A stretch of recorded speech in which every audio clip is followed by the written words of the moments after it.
है वही तो तेरी लालसा को उत्तम पदार्थ से तृप्त करता है और जिससे तेरी जवानी उकाब के समान नहीं हो जाती है।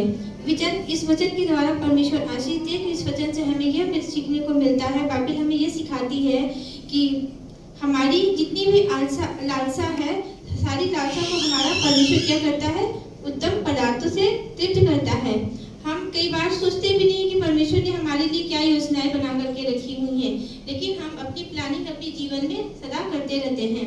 कई बार बहुत सारी विकट परिस्थितियां होती हैं, विपरीत परिस्थितियां हो जाती हैं, लोग विरोधी हो जाते हैं, छोड़ देते हैं। अय्यूब के जीवन से भी हम लोग बहुत सारी सीख को देखते हैं कि जब उसके ऊपर मुसीबत आई, और लाजर भी जब वो एक अमीर व्यक्ति के घर के बाहर था, उसको भी बहुत सारे रोग थे, तो भी वो क्या करता था, परमेश्वर का धन्यवाद करता था।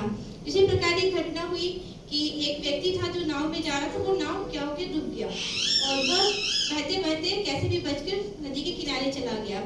और उसने क्या किया, अब वो भूख से मरने लगा, तो वहाँ मछलियाँ पकड़कर और जो भी उसको मिला वो खा पी कर अपने जीवन को वहाँ व्यतीत करता था, परमेश्वर का धन्यवाद करता था। और वहाँ रहते रहते उसने क्या बनाया, झोपड़ी बना लिया। और झोपड़ी में एक दिन क्या हुआ, बारिश हुआ और बिजली तक की आग लग गई और वो रोने लगा कि परमेश्वर, एक मेरा सहारा था वो भी तूने छीन लिया। दूसरे दिन एक नाव आता है, तो उसने देखा कि वो नाव आया, तो उसने पूछा कि ये इतने दिनों बाद नाव कैसे आई। तो उसने बोला कि आपने एक सिग्नल दिया था, जब कोई टापू पे फंस जाता तो कुछ जलाते, धुआं उठता तो लोगों को पता चलता है कि कोई है वहाँ पर, तो वो लोग जाते उसको रेस्क्यू करके उसको बचाते हैं। तो जब वो व्यक्ति उस जगह पर पहुँचता है, जब वो नाव उस जगह पर पहुँचती है, उसने पूछा तो उसने बताया, तो उसने परमेश्वर का तुरंत घुटने टेककर धन्यवाद किया। परमेश्वर, आपकी योजना मेरे लिए क्या थी और मैं क्या सोचकर आपको पहुँच रहा था। तो हमें कभी भी परमेश्वर को कि हमारे जीवन में जो भी होता है वो परमेश्वर की प्लानिंग होती है, जिसके जरिए हम सबको परमेश्वर क्या करता है, बचाता संभालता है। और हमारे लिए हम लोग सोचते हैं कि हमारे लिए यही बेटर है, और हमारा जब कुछ नुकसान हो जाता है तो परमेश्वर को ब्लेम करने लग जाते हैं।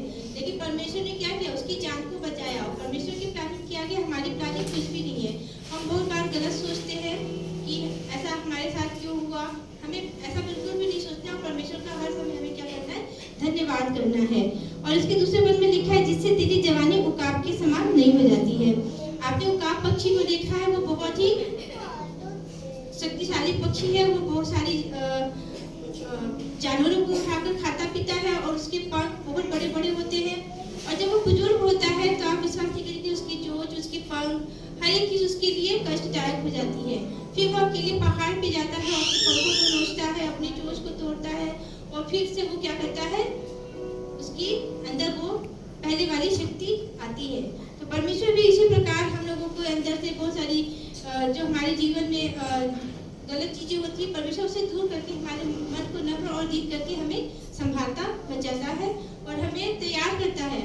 और बार हमारे मन के लायक नहीं हो जाता होता है तो हम लोग दूसरे को बोलने लगते हैं, लेकिन हमको किसी के लिए कुछ नहीं बोलना है, बस परमेश्वर का धन्यवाद करना, उसको एक्सेप्ट करके प्रार्थना करना है। और हर परिस्थिति में हमें परमेश्वर का धन्यवाद करना है। परमेश्वर के वचन पढ़े जाने, सुने जाने पर आशीष मिल पाए। सभी को जय मसीह की।